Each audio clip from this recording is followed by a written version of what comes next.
नमस्कार, मी विलास आव्हाड. आपण पाहता A9 एक्सप्रेस.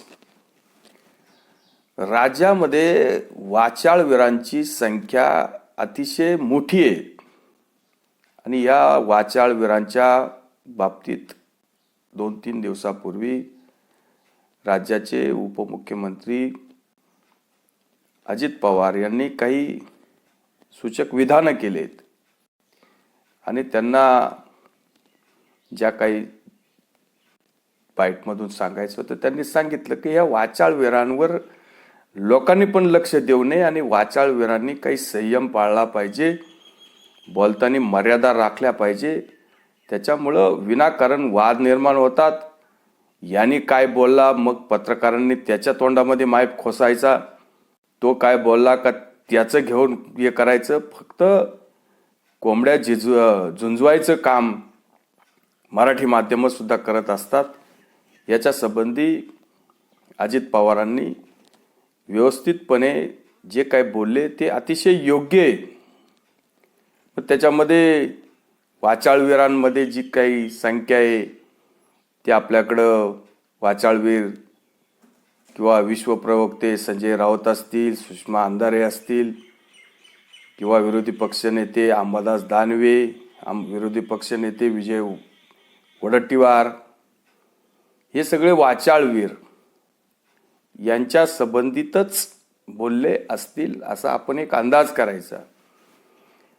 आता सुप्रीम कोर्टाने हे सगळं 16 आमदारांचं जे काही प्रकरण आहे हे विधानसभेच्या अध्यक्षांकडे दिलेलं आहे.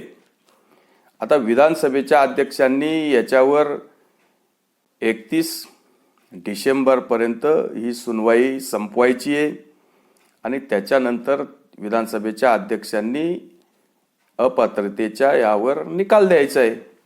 हे आता जवळजवळ क्लिअर झालंय. याच्यामध्ये आता कुठलीही कोणालाही शंका असण्याचं काही कारण नाही. त्या बाबतीत विधानसभेच्या अध्यक्षांकडून वेळोवेळी वेळापत्रक वगैरे जाहीर केलं जातं. त्याच्यात थोडाफार इकडं तिकडं अंशतः किरकोळ बदल होतोय, पण जे काही त्यांना 31 डिसेंबरपर्यंत जी काही सुनवाई संपवायची आहे, डेडलाईन आहे, त्या पद्धतीने त्यांचं कामकाज सुरू आहे. त्याच्यामध्ये फार मोठ्या प्रमाणात कुठलाही बदल नाही. सुनवाई सुरू आहे. मध्यंतरी जे काही एकत्र शिवसेनेचे जे काही प्रतोद विधिमंडळाचे सुनील प्रभू यांची जी काही उलट तपासती किंवा त्यांची सुनवाई सुरू होती. मग शिंदेंच्या वकिलांचे जे काही प्रश्न उत्तरं होते किंवा प्रश्न होते त्याच्यामध्ये अनेक प्रश्नांचा सामना प्रभूंना करावा लागला. व्हीपच्या संदर्भात होता. तर या सगळ्या गोष्टी पाहता प्रभू अडचणीत येत आहेत का, या सगळ्या गोष्टी संजय राऊतांना जवळजवळ समजल्या आहेत की आपला हा व्हीप बकवास होता, खोटा होता. या व्हीपचा काही काडी मात्र उपयोग विधानसभेच्या अध्यक्षांकावर होणार नाही. हे सगळं प्रकरण कसं आपण खोटं केलं किंवा याच्यामध्ये आपण जे काही व्हीप वगैरे देताना कशा चुका केल्या किंवा पक्षाच्या कामकाजासाठी विधिमंडळाचा जो व्हीप आहे त्याचा काही इकडं काही उपयोग नाही. त्याच्यामुळं या सगळ्या गोष्टी संजय राऊतांना पण एकंदरीत लक्षात आल्या की आता हा व्हीप हा एक कळीचा मुद्दा होणार आहे आणि या व्हीपवरून सगळी जी काही केस आहे त्या केसचं जे मेरिट आहे ते मेरिट पूर्णपणे शून्य होणार आहे आणि हे 16 आमदारांची जी काही टांगती तलवार आहे ही टांगती तलवार वगैरे काय आता राहणार नाही. 16 आमदार अपात्र होणार नाही याची खात्री सुद्धा संजय राऊतांना आली. याचं कारण असं की संजय राऊत आता एकदम अशा खालच्या थराला जाऊन जेव्हा विधानसभेच्या अध्यक्षांच्या बाबतीत जे काही विधानं करतात, इतक्या दिवस ते थोडंफार अध्यक्षांवर दबाव वगैरे टाकायचे, अध्यक्ष कधी करणार, आज करणार की उद्या करणार, अध्यक्षांनी हे करावं, अध्यक्षांनी ते करावं, अशा पद्धतीचे थोडेफार दबाव तंत्र संजय राऊत वापरायचे. आणि जेव्हा आज त्यांना जे काही परिस्थिती समजली की आता हा निकाल 16 आमदारांच्या अपात्रतेचा हा उबाटा सेनेच्या विरोधातच जाणार आहे, हे जेव्हा संजय राऊतांना समजले तेव्हा ते म्हणाले की विधानसभेचे अध्यक्ष जर भाजपच्या ताटाखालचं मांजर असेल तर तो निकाल आपल्या बाजूने कसा लागेल. या अशा पद्धतीने जेव्हा संजय राऊत बोलले त्यातून आता अर्थ काढायचा आहे की संजय राऊतांना विधानसभेचे अध्यक्ष काय निकाल देणार आहे हा माहीत झालाय. त्यामुळं ते आता इतकी घाणेरडी भाषा आणि इतकं खालच्या थरेचं विधान संजय राऊत करतात. पण त्यावर सुद्धा विधानसभेच्या अध्यक्षांनी ते आता मध्यंतरी कोकणामध्ये कुठंतरी गेले होते तेव्हा त्यांनी विधान केलं की त्यांना कोणीतरी पत्रकारांनी विचारलं की हे सरकार म्हणजे तुमच्या जो काही 16 आमदारांचा जो काही तुमच्याकडे जो प्रलंबित प्रश्न आहे, आता यावर तुमचं काय म्हणणं आहे.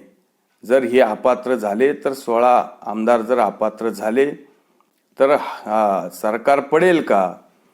तेव्हा विधानसभेच्या अध्यक्षांनी सांगितलं की सरकार पडण्याचा किंवा राहण्याचा प्रश्न असा असतो की विधिमंडळामध्ये बहुमताचा आकडा असतो आणि बहुमताचा आकडा ज्यांच्याकडे आहे त्यांचं सरकार हे पडत नाही. यामुळं ज्या काही गोष्टी स्पष्ट करायच्या त्या गोष्टी त्यांनी स्पष्ट केल्या आहे. त्यामुळं आता हे जे भाजप आहे, अजित पवार गट आहे किंवा शिंदे गट आहे, यांच्याकडं ऑलरेडी जवळजवळ 200च्या वरती आमदार आहे आणि कदाचित 16 लोक याच्यातून जरी कमी झाले तरी हे सरकार पडण्याचे कुठलेही चिन्ह नाही. अशा पद्धतीचंच जे काही विधानसभेच्या अध्यक्षांचं जे काही स्पष्ट मत आहे हे सुद्धा याच्यातून येतं. त्यांनी तर आज काय कुठला सुद्धा निकाल सांगितला नाही की हे 16 आमदार अपात्र होणार आहे की 16 आमदार होणार नाही. त्यांनी सांगितलं की ही मी सर्व मेरिटवर निकाल देणार आहे, माझ्या समोर आलेल्या कागदपत्रांवर मी निकाल देणार आहे, माझ्या समोर आलेल्या सुनवाईच्या मेरिटवर, आणि यामधून जे काही स्पष्ट होईल मी कोणावरही अन्याय करणार नाही, मी कायदेशीरच निकाल देईल आणि घटनेची पायमल्ली कुठं होऊन देणार नाही. संविधानात ज्या गोष्टी असतील त्याप्रमाणेच निकाल मिळेल. याच्यामुळं माझ्यावर कुठल्याही प्रकारचे ॲलिगेशन, आरोप किंवा दबाव तंत्र असं काही वापरून कुठल्याही निकालामध्ये कुठलाही हस्तक्षेप कोणी करू शकत नाही. आणि माझा निकाल असा काही ठरलेला किंवा बदललेला असा काही होत नाही. निकाल हा निकाल असतो आणि तो कायदेशीर द्यायचा असतो, घटनेला धरून द्यायचा असतो, संविधानात ज्या गोष्टी आहेत त्या पद्धतीनंच द्यायचा असतो आणि तो मी देईल त्याची खात्री नक्कीच जनतेने बाळगा. अशा पद्धतीचं विधानसभेचे जे अध्यक्ष राहुल नार्वेकर यांनी पत्रकारांना सांगितलं. आणि मग याच्यातून जे काही संजय राऊतांना घ्यायचं ते घेतलं आणि संजय राऊतांनी बाकी नक्की करून टाकलं की 16 आमदार अपात्र होणार नाही आणि हे सरकार पण पडणार नाही. आपण ज्या कायम वल्गना करतोय मीडियामध्ये, जानेवारीत पडणारे, फेब्रुवारीत पडणारे, मार्चमध्ये पडणारे, 2 दिवसात पडेल, 4 दिवसात पडेल, आत्ता पडेल, उद्या पडेल, या सगळ्या वल्गना राहिल्या आणि आपल्याला आपल्या विधानांना जी काही सुरुवातीच्या काळामध्ये काही माध्यमं किंमत द्यायचे, आता माध्यमं सुद्धा आपल्याला किंमत देत नाही. आपला जो भोंगा सकाळी 9चा व्हायचा तो भोंगा पण आता फारसा आता चालत नाही.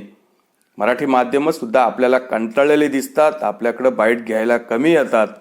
म्हणून आपलं काहीतरी महत्त्व वाढवण्यासाठी संजय राऊतांनी एका संविधानिक पदावर असलेल्या माणसाला एक ताटाखालचं मांजर वगैरे अशा पद्धतीची उपमा द्यायची किंवा अशा प्रकारची टीका द्यायची, ही सुद्धा एक चांगली गोष्ट नाही, ही सुद्धा चांगला पायंडा नाही.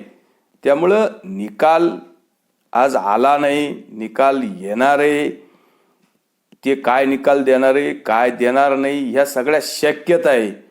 आणि शक्यतेवरच तुम्ही जर आरोप प्रत्यारोप करून तुम्ही खालच्या कमरेखालचे वार करणार आणि घाणेरड्या शब्दामध्ये आपणच ज्या आपल्या तोंडाच्या वाफा गमावणार, हे सुद्धा ह्या सगळ्या गोष्टी अतिशय महत्त्वाच्या असतात.